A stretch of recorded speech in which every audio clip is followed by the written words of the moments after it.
Hey guys, in this video we are looking at the geometry of the fretboard using colors to see these interval patterns on the guitar. In the previous video we played intervals 1 in sharp 4/flat 5, also known as the tonic and the tritone.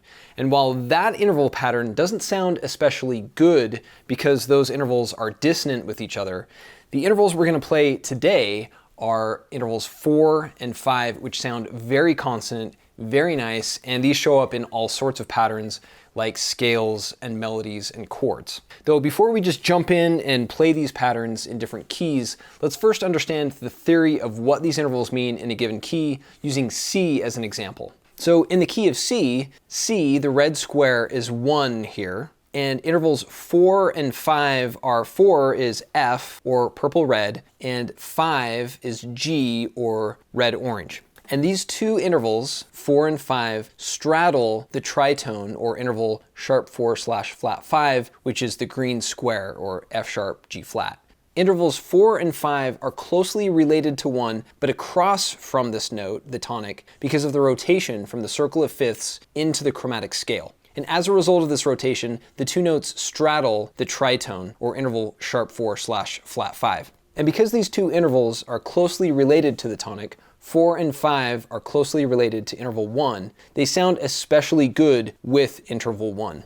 So here's interval 1, and interval 4 is, and interval 5 is. They sound nice, right? And because they sound so nice, both of these intervals, 4 and 5, show up in the key's major scale. In fact, they sound so good that musicians sometimes refer to them as the perfect fourth and the perfect fifth, or the subdominant and dominant notes in a key. So in a circular format, when the chromatic scale forms a ring like this, it's easy to see how intervals 1, 4, and 5 are spaced within the chromatic scale.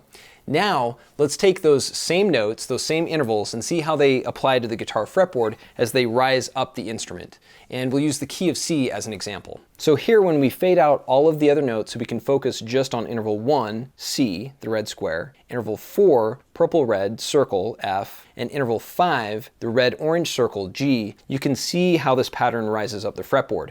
And when we condense the illustration even further so that there's even spacing between the frets, so the fretboard looks a little more like a chessboard, you can see how these intervals rise in a consistent pattern up the instrument. So we'll play intervals 1, 4, and 5 in different keys, starting with the key of C. All right, so starting on the open 3rd string, we go to the 1st fret 2nd string for C, and then the 1st fret 1st string for F.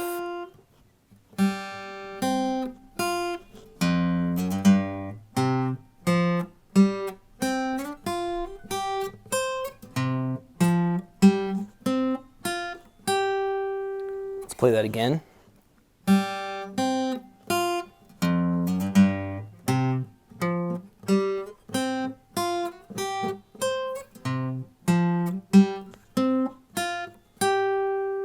So basically the way that these notes are laid out is you can go to any C note. Let's go to the C note on the 5th string, 3rd fret. And F, its subdominant or interval 4 is on the string just higher, same fret but just higher. And then you go back to C, and G is on the string just lower, same fret. I can go to, let's say, this C note. F, or interval 4, is just above, and interval 5 is just below on the string just below, same fret.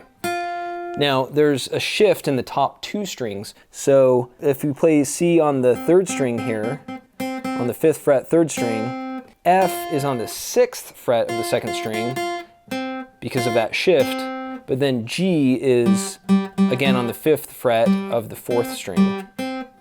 Otherwise, the pattern is consistent, where the tonic is straddled by its 4th and 5th intervals on the strings above and below, respectively. Now, this same geometric pattern applies in the same way for all keys. So let's look at the key of G, for example, the red-orange circle, G, as the tonic, or 1, and see how this same pattern of intervals 4 and 5 rises up the fretboard in the same way. So in the key of G, G is 1, the red-orange circle, and from the circle of fifths, it is closely related to C, the red square, 4, and D, the orange square, 5.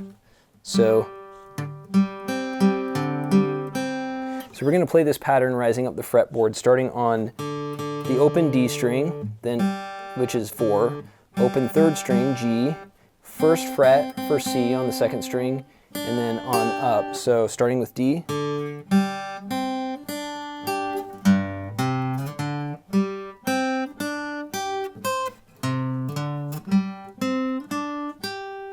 Let's play that again.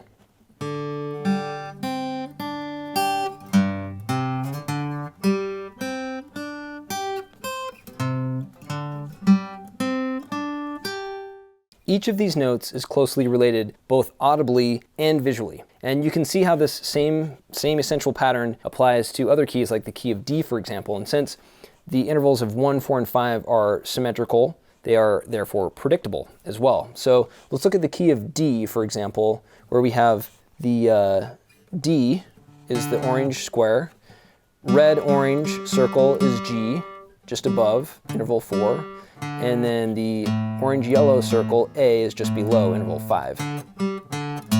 So let's play this pattern starting on the open 5th string for A.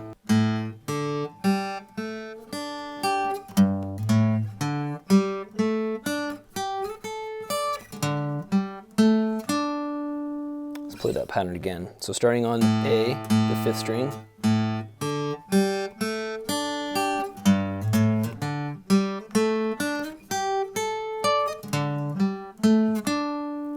And for good measure, let's play the same pattern in the key of A, where A is the orange-yellow circle, D, or interval 4, is the orange square, and E, interval 5, is the yellow square. So same basic color relationships, only shifted to center around the key of A.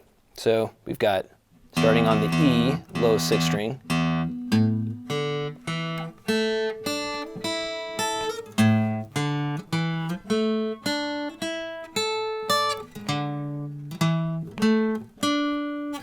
play that again.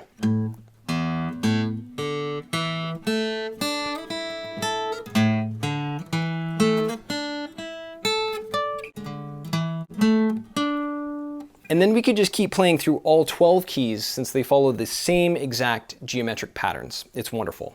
And if you want to learn more, you can check out my online course, Theory for Songwriting, which goes into way more detail into all of these interval patterns and concepts. And in the next video of this series, we're going to focus on another pair of intervals, intervals 3 and flat 6, which play a very important role in different scales, melodies, and chords. So give it a look, and I will see you there.